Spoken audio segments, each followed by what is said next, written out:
A powerful vision given to Neville Johnson shortly before he passed.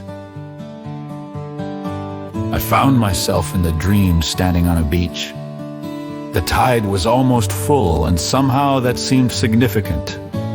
The water gently lapped the sandy shoreline, and a light-colored mist hung over the water, a few hundred meters offshore. The atmosphere was crisp yet warm. Suddenly a boat appeared through the mist, heading towards me. A man was standing, holding a tiller and cheerfully calling to me, saying, "Do you want to come fishing?" I hesitated for a moment, then said, "Okay," pushing the boat out, and at the same time jumping in the man's face emanated a glow that was not of this world. He had a rugged yet refined look, and he seemed very focused and determined. I had the strange feeling that I had been here before, but could not quite put my finger on it. The boat quickly moved out into deep water and stopped. The water was teeming with fish, and it almost seemed like the fish wanted to be caught. This man looked at me and said, "My name is Peter." With that, he threw the net out, and in what seemed like no time at all, he was pulling it in again, and the net was teeming with fish. As soon as the fish hit the deck of the boat, they turned into people of all ages. I was struggling to get my mind around this unusual phenomenon when Peter said, "The final harvest must be reaped, but it can only be reaped by those who have crossed the River Jordan." Suddenly it dawned on me that in my dream I was talking to the Apostle Peter. Before I could speak, Peter continued, "Jesus was involved in 2 fishing trips while he walked this earth. One was at the beginning of his ministry, and one towards the end of his ministry." Peter continued, "On the first fishing trip the net broke, but on the second trip the net held. And so it will be in this final harvest. The net will hold." The net broke in the early church, and much was lost, but it will not be so in your day. Those who have left the wilderness behind and have crossed over into the promised land are those who have one goal and motive, which is only to build the kingdom of God. Jealousy, anger, and selfish ambition no longer will hinder them nor spoil the harvest. Pride no longer motivates them, and they have come into rest. The final harvest has begun and will increase in intensity until the end. The end is now in sight. The finishing line is in view. What began at Pentecost will finish in your day.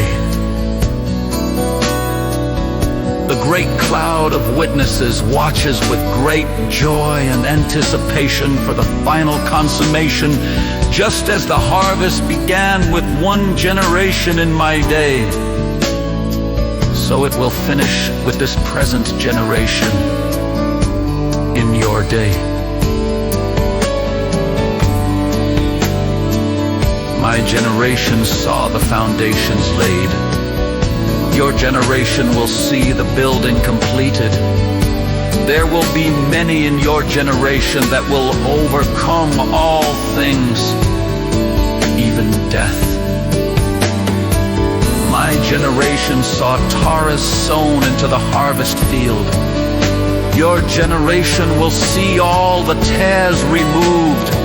The harvest wave is upon you, and you will accomplish in 1 generation what hundreds of generations have longed to see. The Feast of Pentecost must give way to the Feast of Tabernacles.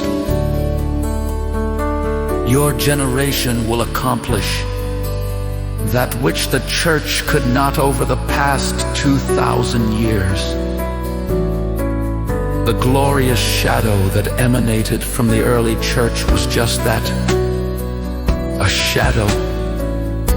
You will see the fullness of the glory of God in one generation, manifested in such a way that nothing will be impossible. The miracles we saw were just a foretaste of what was to come. Peter paused, looking at the people in the boat. He said, "See how the boat has now grown." I was amazed. The boat was now huge and was accommodating so many people. It was impossible to estimate how many people were now in the boat.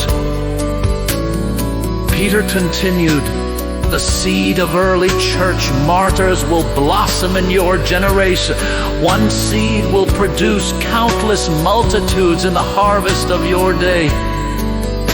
They will watch with gratitude to the Lord for allowing them to be a part of what you will experience. This seed will explode into continuing, ever-increasing harvest. They have waited to see this day." Peter looked at me and said, "Tell the Christian leaders of your day, if they seek to profit by this harvest and build their own kingdoms with the harvest, they will be destroyed. This harvest is holy. This fruit is precious. If you cause any to stumble, you will surely be destroyed." I felt the force and gravity of what Peter had just said. It hit me like a hammer blow, and I had to steady myself somewhat in order not to miss anything more Peter had to say. Peter continued, "Purity of heart is required for those who are to be involved in gathering this harvest. It is the Lord's harvest, not your harvest."